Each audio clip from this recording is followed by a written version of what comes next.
আচ্ছা, অধিকাংশ নারী জাহান্নামী কেন? বেশ আলোড়ন সৃষ্টিকারী একটা শিরোনাম, তাই না?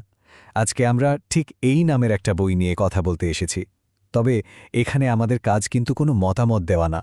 আমরা শুধু বইটার ভেতরে কি বলা হয়েছে, এর যুক্তি আর কাঠামোটা কেমন, সেটা একদম নিরপেক্ষভাবে তুলে ধরব। তো এমন একটা টাইটেল দেখলে প্রথমেই মাথায় প্রশ্ন আসে যে ঠিক কী যুক্তি থাকতে পারে এর পেছনে।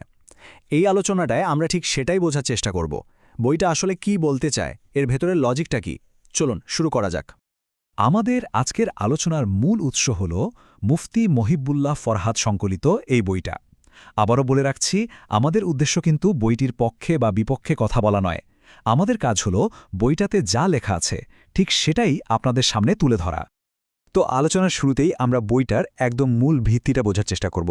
মানে লেখক ঠিক কোন জায়গা থেকে এমন একটা প্রশ্ন তুলছেন, আর এর মাধ্যমে তিনি আসলে কি বোঝাতে চাইছেন। এটা না বুঝলে আসলে পুরো যুক্তির গভীরে যাওয়াটা একটু কঠিন। বইটার ভূমিকা দিয়ে লেখক বলছেন যে এটা আসলে নারীদের জন্য একটা গাইডলাইন বা নির্দেশিকার মতো, মানে কোন কাজগুলো করা যাবে না আর কোন গুণগুলো অর্জন করতে হবে, তারই একটা রূপরেখা দেয়া হয়েছে। আর এই সব কিছুই লেখকের নিজস্ব ধর্মীয় ব্যাখ্যা থেকে এসেছে। আচ্ছা, যেহেতু এটা একটা গাইডলাইন, তার মানে এখানে নিশ্চয়ই কিছু কারণের কথা বলা আছে। তো চলুন এবার আমরা সেটাই দেখি। লেখকের মতে ঠিক কি কি কারণে এমনটা হতে পারে। বইয়ের প্রথম অধ্যায়ে তিনি ঠিক এই বিষয়গুলোই এক এক করে তুলে ধরেছেন।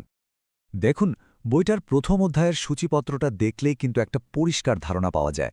লেখক এখানে বেশ কিছু আচরণ আর বিশ্বাসের একটা তালিকা দিয়েছেন।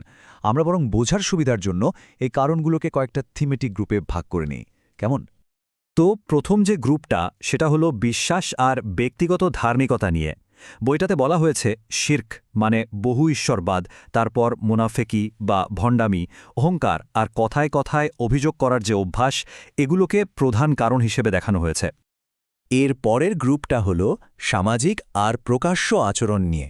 লেখকের মতে যেমন ধরুন অতিরিক্ত ফ্যাশন করা, পুরুষের মতো করে পোশাক পরা বা তাদের মতো আচরণ করা, আর ব্যভিচার, এই কাজগুলোকেও কারণ হিসেবে উল্লেখ করা হয়েছে।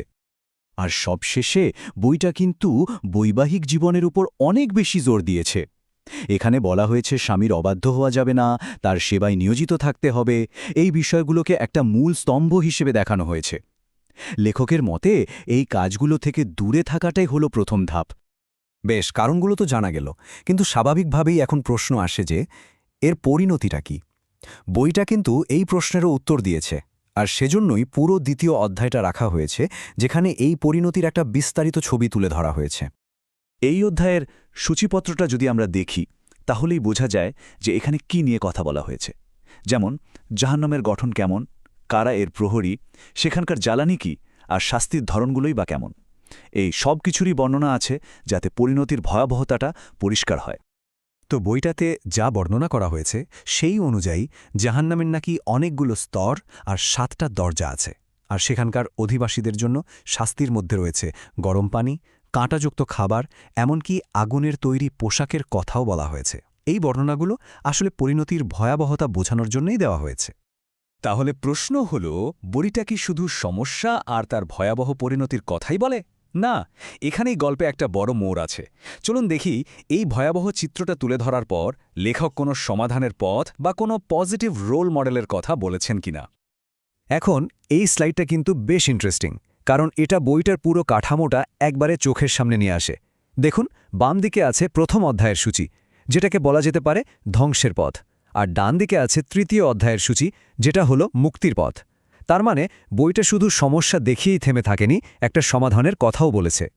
বইয়ের তৃতীয় অধ্যায়েই এই মুক্তির পথের কথা বলা হয়েছে। কিভাবে?